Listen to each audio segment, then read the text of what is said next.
All right, so this is Financial Addict here with my boy Ryan. So Ryan is a loan officer working in the LA area, and we're just looking around at some of the properties, and this is one of them right here. See, that's for lease. And if you're wondering, folks, if we're in a bad economy already, guess what?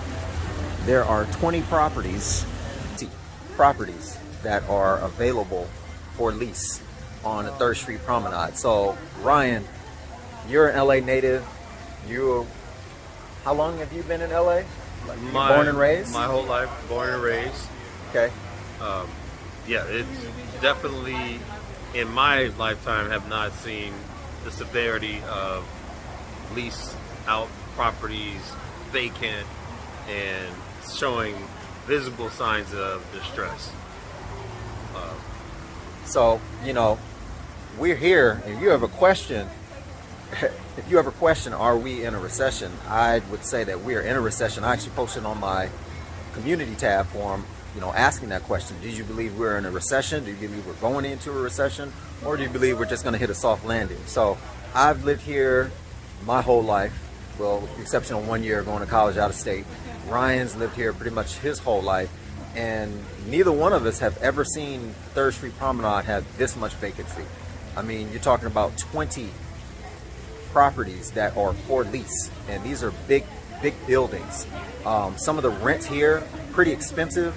My cousin used to work at Guess, and they had a place here, and I want to say it was about $70,000 a month that they were charging. Well, of course, they're no longer here, and they closed down that store a few years ago, but you can kind of see the impact that's happened with what's going on.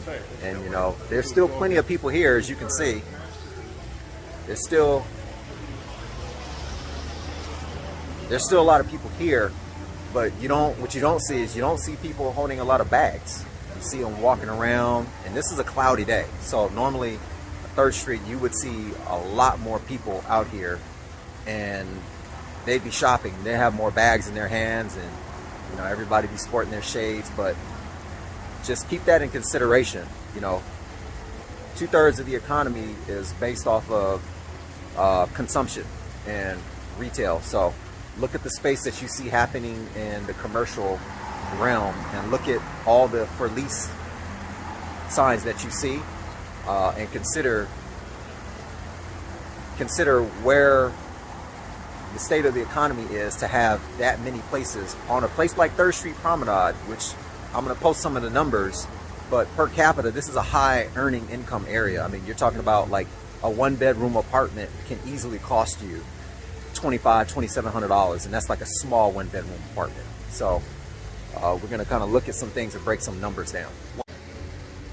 Just to add to what Kevin was saying about the state of the economy, you can see kind of what some of this is doing to the lending standards for banks and regional banks. Ever since we've seen in previous episodes, Kevin has spoken about Silicon Valley Bank's collapse, has had a direct effect, knock-on effect to some of the regional commercial banks that were lending to some of these asset types.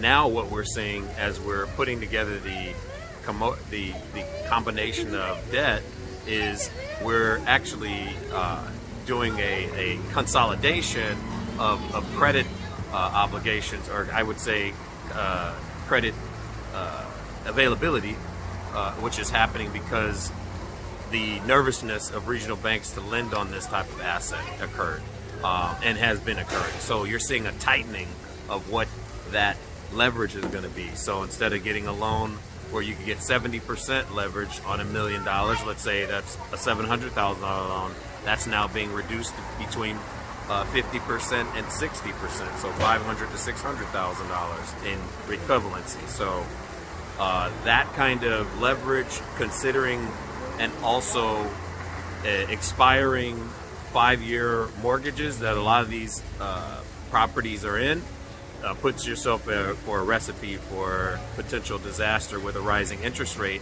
environment when they come out of their loans looking to refinance those loans into lower rates, which we're not in. So you can see the pressure that is on some of these property owners as a result.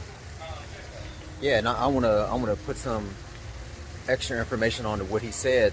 You know, as he talked about regional banks. Now consider the top 20, outside of the top 25 banks in the United States, 40% of the outstanding commercial loans are done by regional banks. Now, what do we just have? We just had a regional banking crisis, essentially, because you had so many people pulling money out of regional banks because they didn't trust them. They wanted to make sure that they had enough liquidity because of the SVB and the signature banks. So you're going to see this problem continue on. Jamie Dimon has been very vocal about that. If you don't know who Jamie Dimon is, he's the CEO of JP Morgan Chase Bank, which is the largest bank in the United States and arguably, you know, the most powerful bank in the world, essentially.